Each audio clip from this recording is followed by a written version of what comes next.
Imagine a world where you can finally go skydiving because your fear of heights no longer haunts you. You can effortlessly control your computer by using nothing but your mind, and easily remember and look back at every single memory of your entire life.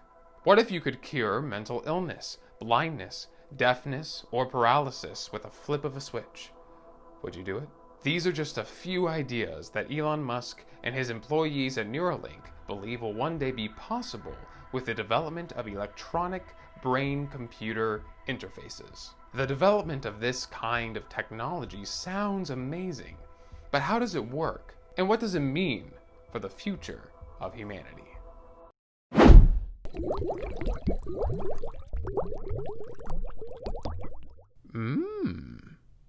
Before we jump into the video, it is really helpful if you guys like this video for the YouTube algorithm, and if you haven't already, subscribe to the channel to make sure you see all the knowledge dump content you enjoy. Thank you. If 2020 didn't already feel like an episode of Black Mirror, Elon Musk's Neuralink definitely tips us towards that universe. I'll touch more on that later in the video. Elon Musk has become one of the most famous men on the planet due to his ability to enter already well-established industries and revolutionize everything about them.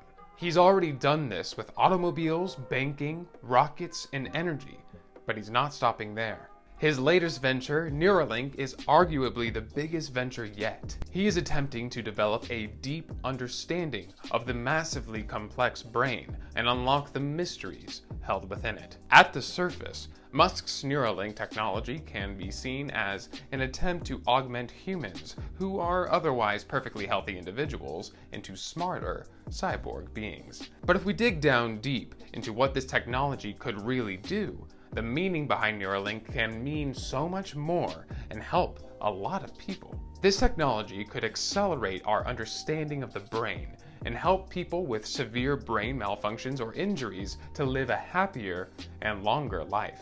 And here's why. So far, our understanding of how the brain functions is very minimal. But what we do know is that the body has many different kinds of receptors that gather information about the world around us. And then that information is then sent to the brain for interpretation. So basically, every time you hear, smell, taste, see, or touch something, electrical impulses are sent to the brain, and what you experience is whatever your brain interprets it to be. But, for example, if a person suffers an injury to the ear that causes the connection between the sensory organ and the brain to be cut off, the brain won't be able to gather that information, resulting in the person becoming deaf. Exactly how the brain interprets this information is immensely complicated and beyond what man can fully understand. But thanks to our basic understanding of the signal input stage, we have been able to develop technology, like the cochlear implants, to bypass the ear as a sensory organ and can help a deaf person hear. Cochlear implants achieve this by processing sounds into electrical signals and sending them directly to the cochlear nerve, which then sends that information to the brain. This bypasses the inner and outer ear entirely and is extremely helpful for anyone that has malfunctions or injuries in that part of the ear. This is incredible technology, but it only goes as far as stimulating the nervous system at the input stage.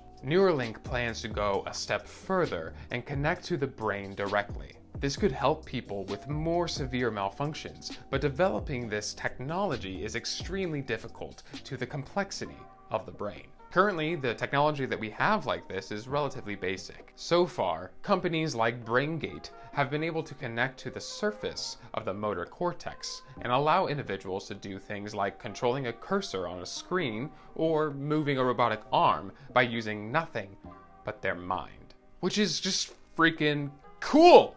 Neuralink plans on improving on this particular technology. The current issue is the intrusive nature of BrainGate's tech.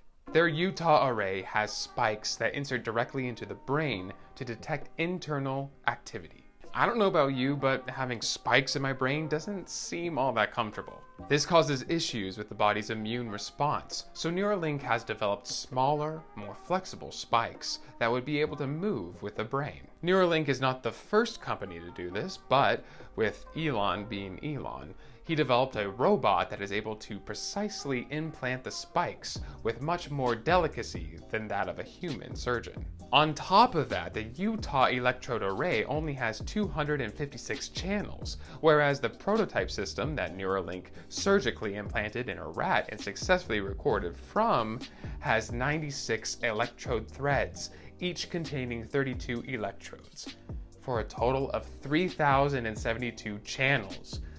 Like, come on, dude, you have to one-up everybody? This is incredible. More channels means more information, and more information means more control. If we were able to increase the amount of channels in the device and pass on more information, we would be able to mimic the function of the brain and bring back eyesight to someone who is blind, the hearing of someone that is deaf, and even the limb functionality of someone that is paralyzed. Like, what? This is huge. Theoretically, this could even go as far as assisting cognitive functions in the brain. For example, if someone with epilepsy is about to have an episode, the device can sense it as it happens and generate a counterpulse to stop it. Or this device could possibly even cure depression.